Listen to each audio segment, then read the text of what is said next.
What's going on, guys? Welcome to my channel, a tiny little spot in the smallest corner of YouTube I like to call the Movie Den. I'm Scott, and today I welcome you to the revival of Don't Trash on Me. This is a video series that Mike and I started in the early days of the channel 2 years ago.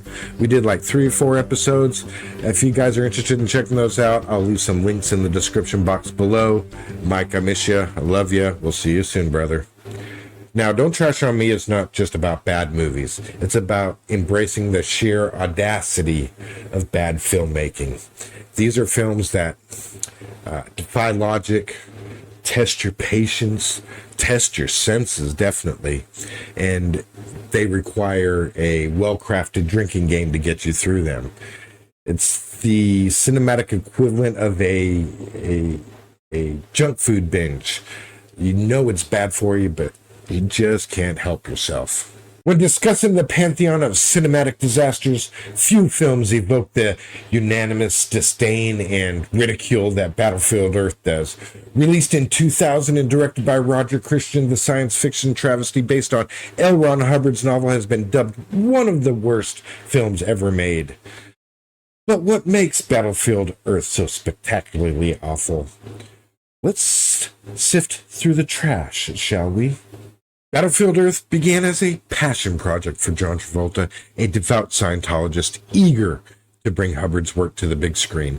This noble, or perhaps naive, ambition was doomed from the start. Volta envisioned Battlefield Earth as this 2-part epic sci-fi film, but after witnessing the disaster of the first installment, audiences were spared a sequel. From the very beginning, the script of Battlefield Earth promised a journey into the absurd.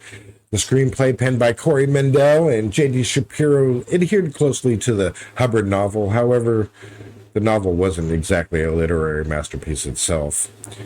It is set in the year 3000 and depicts Earth as a barren wasteland ruled by Cyclos, a race of giant humanoid aliens with dreadlocks, led by the tyrannical Terrell, played by John Travolta.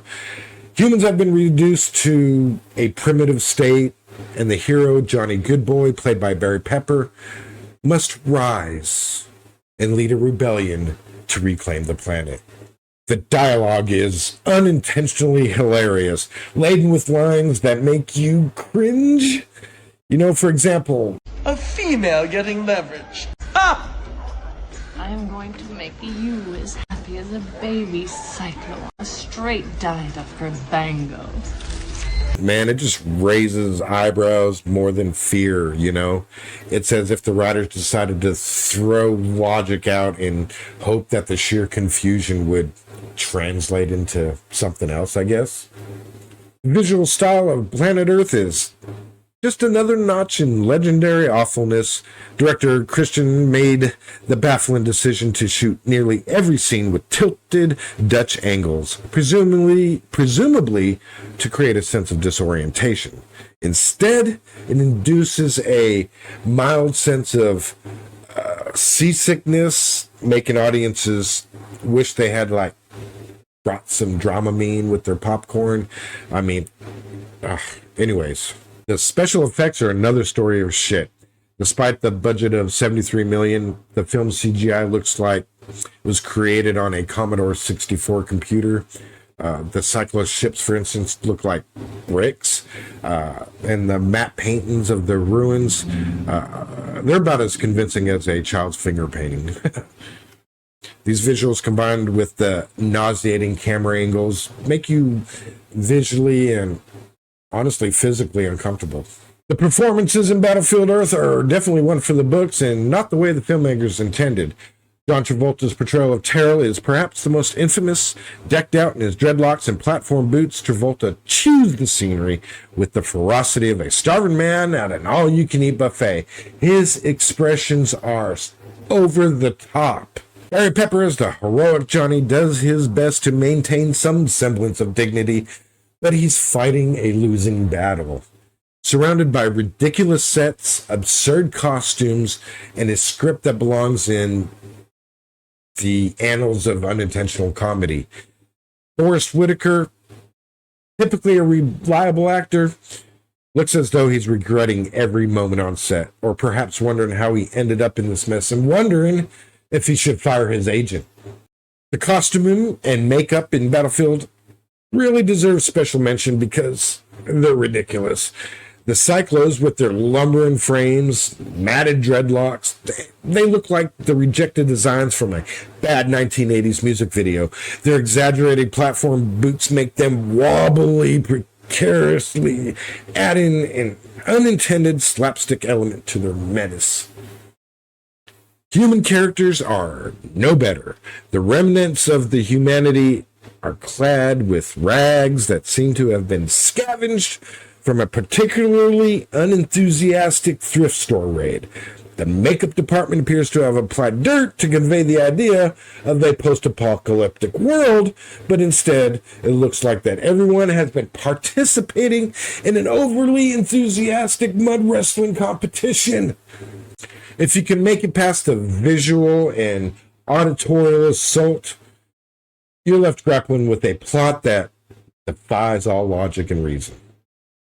Central premise involves Johnny leading a group of humans to overthrow the Cyclo oppressors using 1,000-year-old fighter jets that they miraculously find intact and fully functional. It's as if the filmmakers believed that the technology never deteriorates and that anyone can pilot a jet just by looking at the controls. And the film's climax, involving a convoluted plan to teleport a nuclear bomb to the Cyclo home planet, is as nonsensical as it is laughable.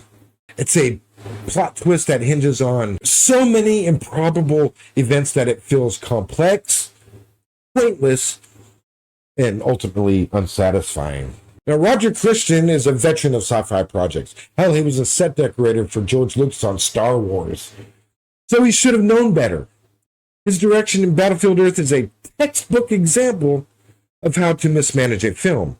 From the aforementioned Dutch angles to the bizarre pacing, Christian's choices makes the movie an endurance test. Scenes drag on and they're interspersed with action that just is more confusing than thrilling.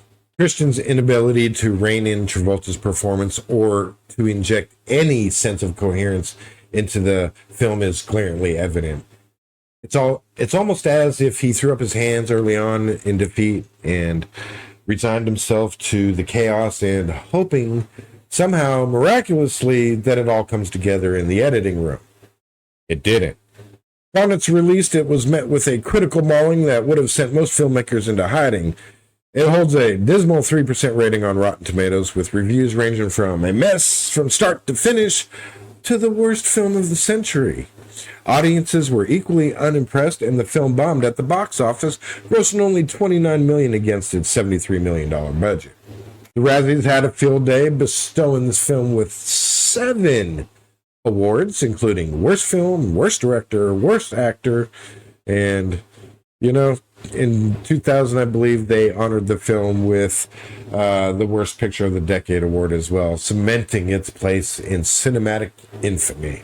This film is beyond its own awfulness. It's a great example of bad filmmaking, from its ludicrous plot to its shitty dialogue and migraine-inducing visuals, and its coherent direction.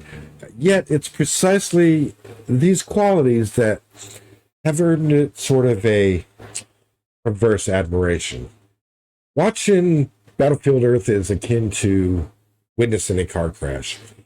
You can't look away no matter how much you want to. Battlefield Earth has given us something precious, a benchmark for bad movies. It's a film that aspiring filmmakers can study to understand what not to do. It's a source of endless amusement for those who revel in cinematic failures. And for John Travolta, it's a stark reminder that even the biggest stars can fall from grace in spectacular fashion.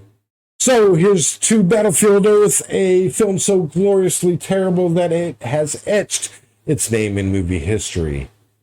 May it continue to entertain or horrify future generations of film lovers It shows us that sometimes even the worst movies are the ones we remember the most.